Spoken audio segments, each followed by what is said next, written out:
여러분 안녕하세요. 가나안 성도교회 조충권 전도자입니다. 자, 오늘은 지난 시간에 이어서 베드로전서 5장 1절로 6절 말씀에 대해서 저희가 오늘 또 함께 천권의 성경 공부로 공부해 보도록 하겠습니다. 자, 일단 이 베드로전서 5장 1절로 6절 말씀의 중요한 내용들을 한번 개관으로 살펴보겠습니다. 베드로는 영혼을 섬기는 위치에 있는 지도자들에게 권면을 하고 있습니다. 당시 그 초대교회는요, 지도자들이 극심한 어떤 고난을 당하면서도 스스로의 믿음도 지킬 뿐만 아니라 또 믿지 않는 이들에게도 선을 베풀고 또한 자기가 맡은 그 영혼들을 이렇게 돌보면서 많은 수고를 하고 있었습니다. 그런데 베드로는 이들을 향해서 억지로 하지 말고 자원함으로 하면서 이득을 추구하기보다는 기꺼이 해달라고 부탁을 하고 있는 것입니다. 특히 양무리를 변화시키기 위해서는 권위를 주장하거나 가르치기보다는 스스로 본이 되는 것이 좋다. 이렇게 얘기를 하고 있습니다. 이러한 섬김의 방식은 철저하게 자신을 부인하는 가운데 이루어진다고 말할 수가 있겠습니다. 자, 이 관련해 가지고 누가복음 9장 23절 말씀을 보면 이렇게 말씀이 되어 있죠. 또 무리에게 이르시되 아무든지 나를 따라오려거든 자기를 부인하고 날마다 제 십자가를 지고 나를 좇을 것이니라. 아멘. 자, 이러한 어떤 그 정신과 취지에서 그렇게 섬김의 방식으로 양들을 섬겨라. 이렇게 얘기를 하고 있는 것이죠. 이러한 어떤 입장은 우리가 베드로가 참 스승이신 예수 그리스도의 자세와 본을 배운 제자이기 때문에 이러한 말을 하는 것이구나 라는 것들을 기억할 수가 있겠습니다. 베드로는 예수님의 모습을 따라 살아가면서 그 자세를 지금 장로들에게도 권면을 하고 있는 것이죠. 영혼은 진실한 섬김과 또한 사랑 속에서 자라나고 열매를 맺는다는 것을 베드로는 알고 있기 때문입니다. 지금 우리가 누군가를 섬기면서 또 혹시라도 그 사람이 내가 바라는 대로 빨리 변하지 않는 것 때문에 어떤 조급함을 가질 수도 있겠습니다. 그런데 이럴 때에 우리는 베드로의 가르침에 의하면 그것을 내려놓아야 하는 것이죠.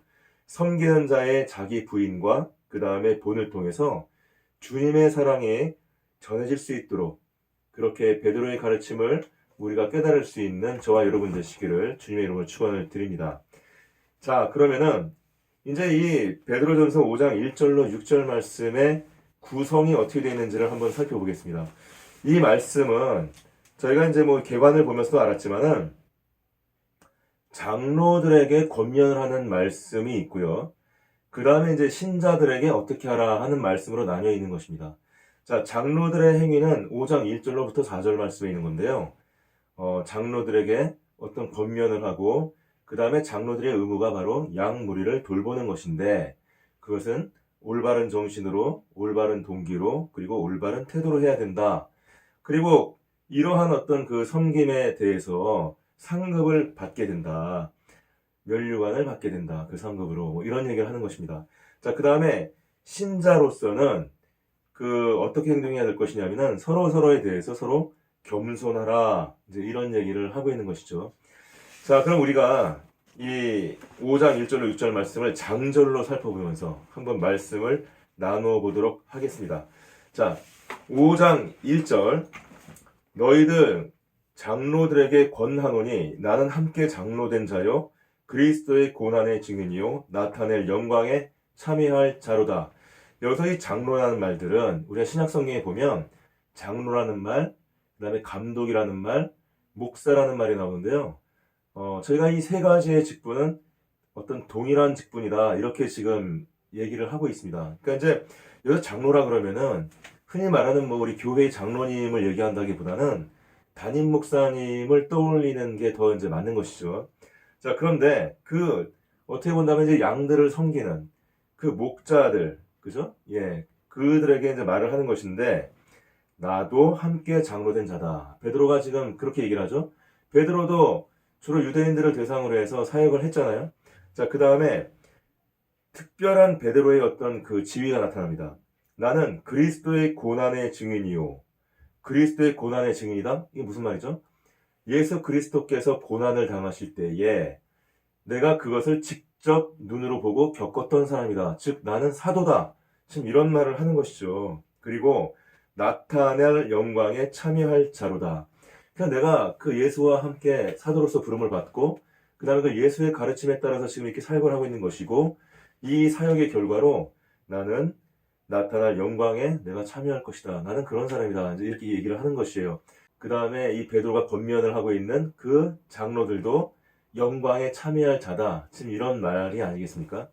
자, 그 다음에 2절을 보면 너희 중에 있는 하나님의 양 무리를 치되 부득이함으로 하지 말고 오직 하나님의 뜻을 쫓아 자원함으로 하며 더러운 일을 위하여 하지 말고 오직 즐거운 뜻으로 하며 3절 맡기운 자들에게 주장하는 자세를 하지 말고 오직 양무리의 본을 대라.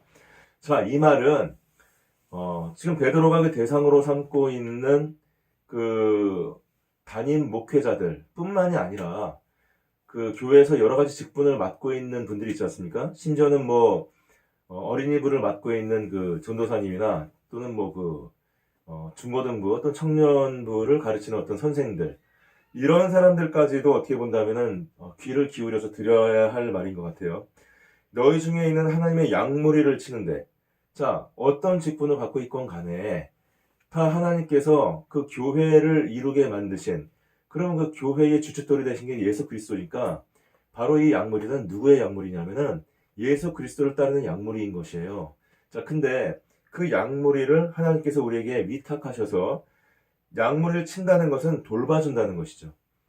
먹여주고 관심을 가지고 돌봐주고 그 다음에 양육하고 뭐 이런 것 아니겠습니까? 근데 그럴 때에 자 어떻게 해야 되는지에 대해서 이제 지금 자세가 나오고 있습니다. 첫 번째는 무엇입니까? 부득이함으로 하지 말고 오직 하나님의 뜻을 쫓는다. 하나님의 뜻을 쫓는다. 이거는 내가 어떤 목자된 자로서 올바른 어떤 정신이 무엇이냐 이거를 지금 말을 하고 있는 것이죠. 내가 지금 어떤 상황 때문에 어쩔 수 없이 이것을 하는 것이 아니라 하나님의 뜻을 쫓는 사람으로서 그 하나님께서 내게 주신 은사와 그 다음에 그 하나님께서 내게 주신 그 사명을 감당하기 위해서 그래서 내가 지금 이 장로의 직분을 수행한다. 이렇게 생각을 하라는 것입니다. 그 다음 두 번째는 뭐냐면 더러운 일을 위하여 하지 말고 오직 즐거운 뜻으로 해라. 자, 이것은 그 양무리를 치는 일을 하는 그 일의 동기를 얘기를 해보고 있는 것이죠. 동기. 어떤 사람은 직업적으로 그러니까 더러운 일을 쫓는다는 것은 뭐냐면 조금 확장해서 얘기한다면은 하나님의 뜻을 쫓겠다는 사명감이나 그러한 어떤 올바른 정신이 없이 오직 자기가 직업으로 삼아서 즉 돈을 벌기 위해서 내 생활의 어떤 방편으로 이런 어떤 목회를 하고 그 다음에 양들을 섬기는 그런 것들은 안 된다. 그런 사람들은 사실은 뭐 다른 거 하면 되죠. 그런 마음으로 이 양을 치면은 그게 되겠습니까? 베드로도 지금 그렇게 말을 하고 있는 것입니다. 그 다음에 3절은 맡기운 자에게 주장하는 자세를 하지 말고 그 다음에 오직 양무리의 본이 되라.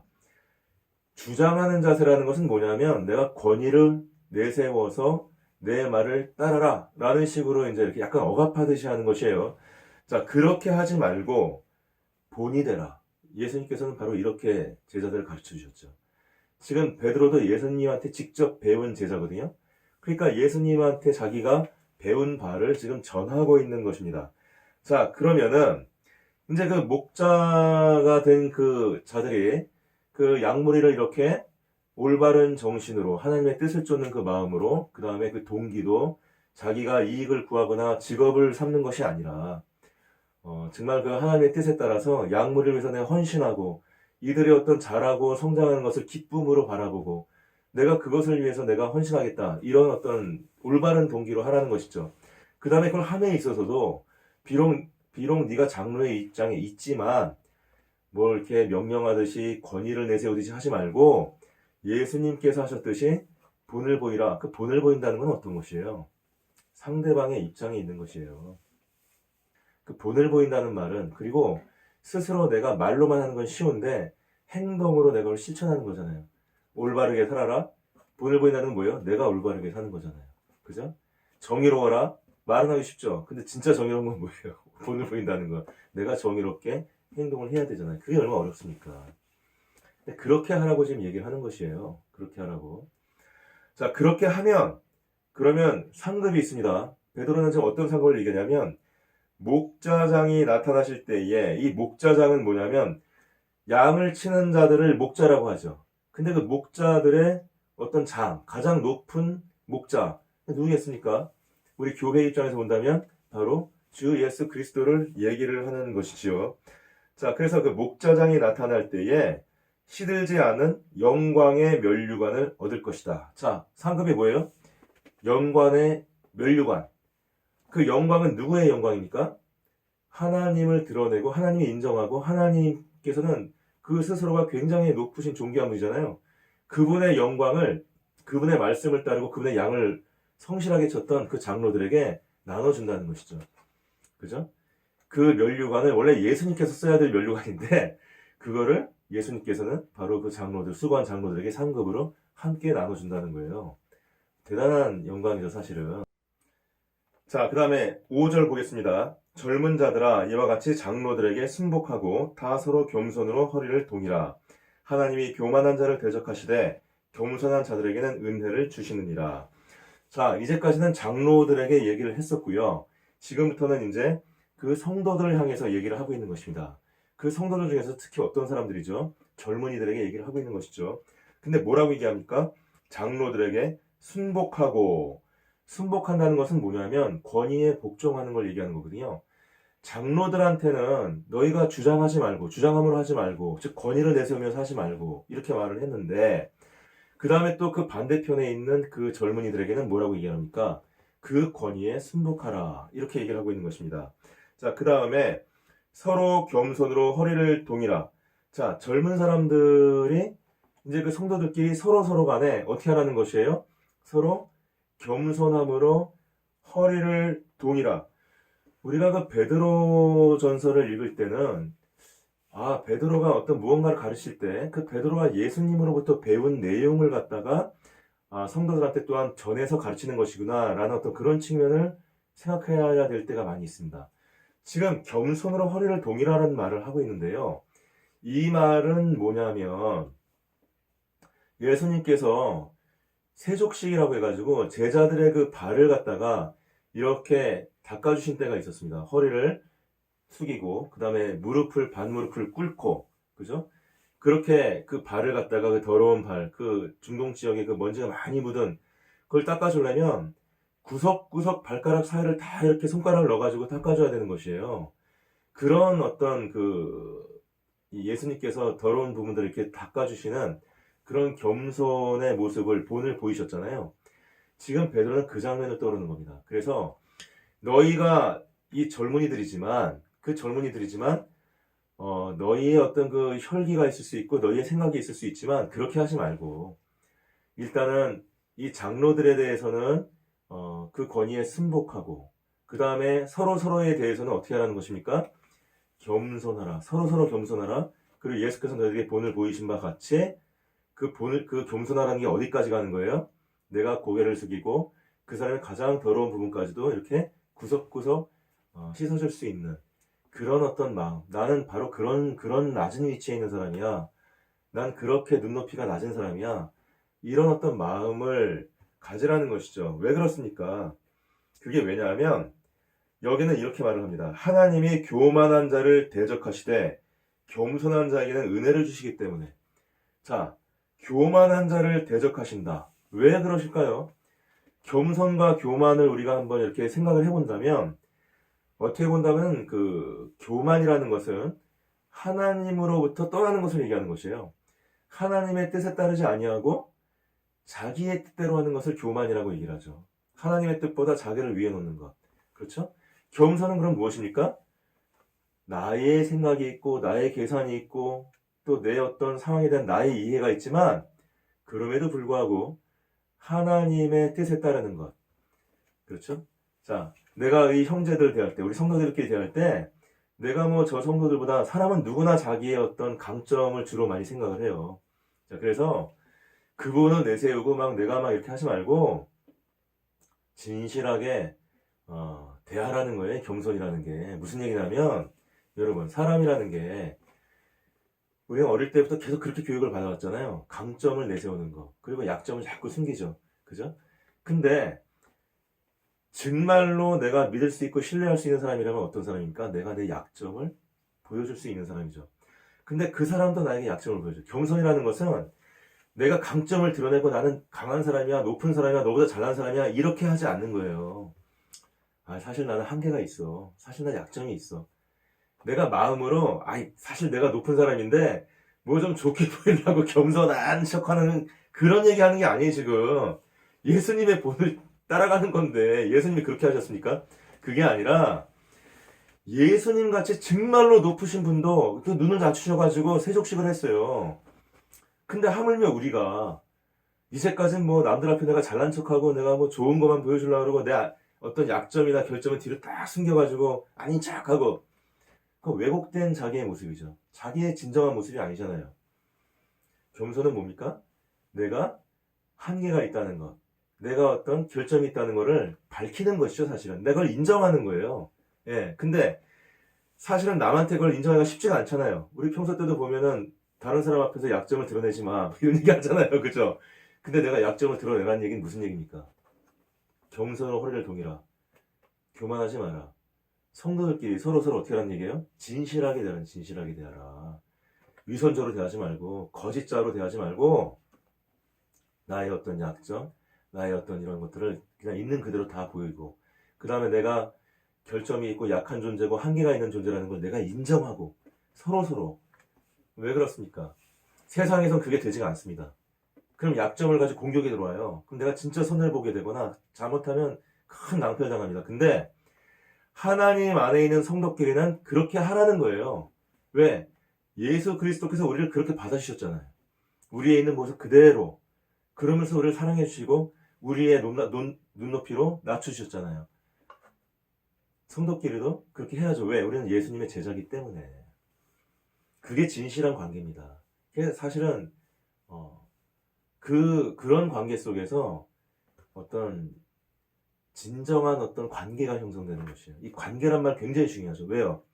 예수님께서 왜 그 고난을 당하시고 왜 우리에게 그렇게 다가오셨습니까? 예수님이 나를 따르라, 나와 친구가 되자, 나와 연합하자, 함께하자. 그럼 뭐가 되는 건데요? 내가 해방되고 구원을 얻고 소망을 얻는 것이 하나님을 알게 되고 깨닫게 되고 그 존재를 대단한 어떻게 본다면 겸손이란 말과 교환이라는 말에는 큰 의미가 있습니다. 우리가 이런 것들을 좀 알 필요가 있고요. 그 다음에 이제 장로에 순복하라. 사실 성경은 어떻게 본다면 권위라는 것에 대해서 인정을 하는 부분이 많이 있습니다. 예수님께서도 빌라도에게 이제 그 어떤 뭐 치조를 당하고 할 때에 이렇게 말씀하신 적이 있어요. 위에서 주지 않으면 너에게 권세가 없다. 즉 무슨 말이냐면은 지금 예수님 입장에서는 그 로마 총독 빌라도가 자기를 갖다가 이제 이렇게 막 핍박을 줄 수 있는 그 핍박을 주는 결과적으로 그걸 알고 계셨을 겁니다. 근데 예수님께서는 그 권위를 인정했죠. 왜요? 하늘이 주셨다는 거예요. 하늘이 누군데요? 하나님의 뜻이란 얘기죠. 하나님의 뜻. 물론 하나님께서 그 권세자를 무조건 인정하고 무조건 막 이렇게 막 따르라고 하지 않습니다. 하나님의 뜻에 어긋나게 행동하면 따르지 않습니다. 죽여도 안 따라요. 그래서 초대교회 사람들은 순교했습니다. 비참하게 잡혀가고. 그렇죠? 하지만 그 권위에 대해서 하나님의 뜻에 어긋나지 않는 것에 대해서는 따랐고 예수님 같은 경우에는 사실은 예수님은 죄가 없으신 분인데도 불구하고 빌라도가 거기서 죄를 갖다가 선포하고 죄를 줄라 그랬어요. 근데 그건 따랐습니다. 왜 그렇습니까? 그게 하나님 뜻이었기 때문에. 고난을 받는 게 하나님 뜻이기 때문에. 그렇죠? 예, 우리는 이런 측면들을 우리가 알아야 돼요. 권위라는 말 한마디도 깊은 뜻이 있는 것이에요. 예, 장로들의 권위도 바로 하나님의 뜻이다 이렇게 보는 뜻이다. 하지만 장로가 내가 하나님의 뜻이야 라고 내가 주장하면서 막 이렇게 억압하면 안 되는 것입니다. 그건 하나님 뜻이 아니에요.